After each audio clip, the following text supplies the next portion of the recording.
Hi everyone, Jane here. Thank you for watching my video today. Today I thought I would do a page out of my handmade journal. I like using this one when I'm going to be doing sort of techniques that maybe are going to be a little bit messy. So this time I'm going to be creating a resist technique. Now I have created a resist before using embossing powder, which is something you can do. But today I thought I would use some clear gel medium. This is one I've had on my shelf for such a long time, but it's still perfectly good, especially I find in these sorts of tubes your mediums do last really well. So I'm using a stencil from Be Crafty, and as always I will pop a list into the description box below, and where possible I will sometimes add links as well. But I would always say, if you've got similar sort of mediums or similar products, then do please use what you already have, because I think the important thing is to try and sort of use what you already have in your stash. So I put the gel medium through the stencil a few times, and now I'm going to use some pigment powder. I did have to leave the gel for quite a long time to dry, and then I did at the end just do a little bit of gentle heating with my heat tool. I was being very careful because I didn't want it to bubble up. Sometimes I like that effect, but for this I wanted it to stay nice and smooth. I'm using some pigment powders from Dirty Gurty, who are part of Pretty Gets Gritty, and they are just a flat colour, as in they don't contain any mica or sparkle, which is what I wanted. And I picked three colours that were sort of like primary colours. So I've got Harvey Wallbanger, which is the yellow, then we've got Lady Magenta, which is the pink, and then I'll be using, I think it's Blue Lagoon. So I added quite a lot of water, which is why I put down some kitchen towel to start with, because I wanted to not be having to clean up tons of mess or it to be getting everywhere. So I added water first, and then I'm adding water onto the powders after I've sprinkled them. Now I did find, and I do find this sometimes with pigment powders, is sometimes you get little clumps, and that's why I'm using that paintbrush, is to just break up the clumps of powder, because I didn't want too much of that left behind. Sometimes it's okay, but sometimes you don't want it.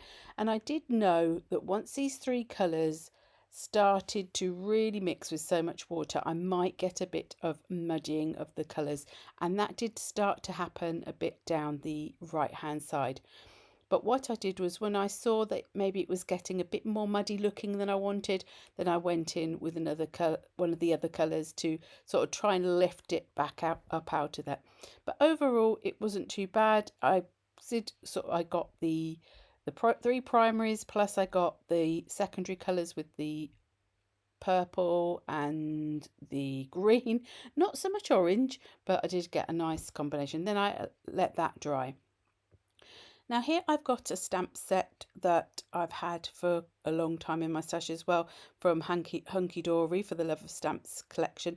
I'm not sure if these are even still available, but it was like a mandala type set, and which I thought went with the mandala stencil. And I'm picked out two of the smaller stamps to use with my distress inks. Now I went with Seedless Preserves and Twisted Citron to start with, but I very quickly realised that the Twisted Citron just wasn't a dark enough colour to really show up. So I put a few down, and then I thought, no, this really isn't going to show up on this background. So I went in with the Peacock feathers, because I knew that would be slightly darker. And what I wanted was, for if I stamped and it went over where the gel medium was, I would be able to wipe away the distress ink, and then it would look like the stamping was behind the stenciling. So that's what I'm doing here with my cloth, just wiping away any of the sort of the ink that was on top. Now I did this off camera. I got the butterfly from the Maremi Small Arts Butterflies book. I cut it out, and then I put it onto a piece of thin cardboard and then cut it out again. I did chop off the antennae, I have to admit, but I will rectify that in a minute. I wanted a bit of the thread, which I often do. It just gives a nice little bit of contrast between the background and the main element. And I'm adding on some glue gel as well, just to make sure that it's going to stick, because it's with the sort of slippery gel medium, plus a lot of water's been in that card, it might not be the easiest thing to stick to. And this sentiment came from one by Lemon Creation. Then I decided that I did need some antennae, so I cut a very thin slither of black card, which I then folded in half and just tucked that in with a bit of the glue gel. And I found this die cut in my stash, and I thought it just looked really nice underneath that sentiment to make a bit of a feature. So thank you ever so much for watching today. If you have enjoyed this video, do please give it a thumbs up, and if you think that this is the sort of content you would like to watch, then do please hit that subscribe button if you haven't already done that. And until the next time, bye bye.